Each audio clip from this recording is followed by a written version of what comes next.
Hello, what is up mga ma'am, sir, ma'am? Ako po si Ralph Cifra, isang visual artist from Manila, Philippines. And today, nakatapos na tayo ng review ng Hulk and Wolverine. Tapos na rin natin i-review yung Captain America, the First Avenger, na Marvel Legends din. And now, ito naman, nakita ko to sa Philbars, sa Collector's Con kanina.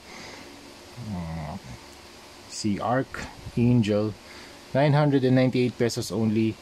From SRP nito around 2.5. So kinuha ko na mga ma'am sir, sobrang angas pala nito out of the box. Meron siyang mga accessories and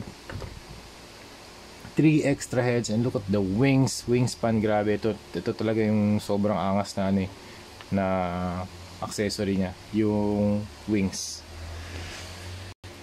Okay, start tayo sa review. The head is light blue. Meron siyang gold na eyes, very nicely painted, very sharp. Maganda rin yung mold niya. Hindi siya, medyo may tama lang dito yung paint, pero for 998 pesos only, grabe, sobrang sulit na nito. Kung meron pa nito magre-restock, baka bumili pa ako ng isa. Meron siyang mga lines all over his body, so yun yung motif ng kanyang character design.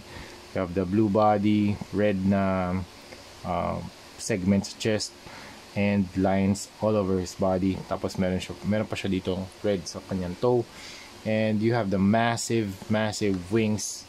Tingnan natin yung wingspan niya. Wingspan around pinakadulo mga 9 inches, tapos yung taas niya 7 inches. Grabe yung wingspan nito. Angas ng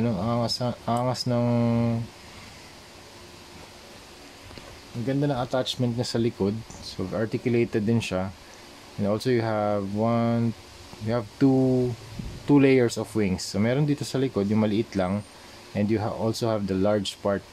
Pero grabe yung pagkakagawa ng wings pala nito. Kaya pala mahal nito. Mahirap na rin makakita nito eh. Okay.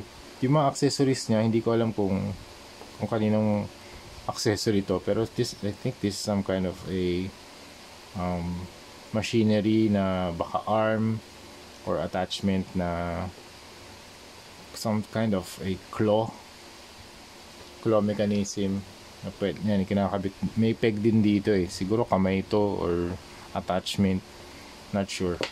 Pero maganda yung maganda yung build niya. Meron mga wires. Ito eh, parang siyang dark metallic na parang very dark na parang bluish, may bluish tint eh. Okay. Sa alt heads naman, meron siyang tatlo. Grabe, tatlo. You have the normal head, you have the parang mas nakasmile siya, tapos yung kanyang eye socket color mas dark color blue. Ganun pa rin yung feature. You have the blonde hair, tapos dito gold eyes na siya eh. Dito normal eyes. I think this is the normal Archangel face. This is the parang gold eye version. Tapos ito, ang angas nito, parang skull type of design. This is nice. Okay. Grabe yung wingspan talaga nito. Okay, articulation wise. Okay, head up, down 360. Yes, pwede yan. Okay, arms can move up, down, can rotate, pwede rin. Mayroon ding bicep rotation. Okay, tapos double jointed din yung elbow, can go in and out. Ab crunch, stretch, tapos meron ding waist cut. Also have the thigh cut, can kick that far, can kick, back kick, pwede. Double jointed knee, and also ball joint yung paa, and yung wings pwede rin siyang gumalaw, articulated din to. Okay, so overall, grabe, sobrang sulit ng ng sale ni Philbars dito. Super nice. Yan, kung meron kayong extra 1K, 998 lang to mga ma'am sir. Punta na kayo sa, I think, kasi last na to nung nabili ko Hindi ko alam kung magkakaroon sila ng restock nito. Pero pag nagkaroon, bibili pa ako ulit ng isa. Para meron ako sa sa collection ko. Okay?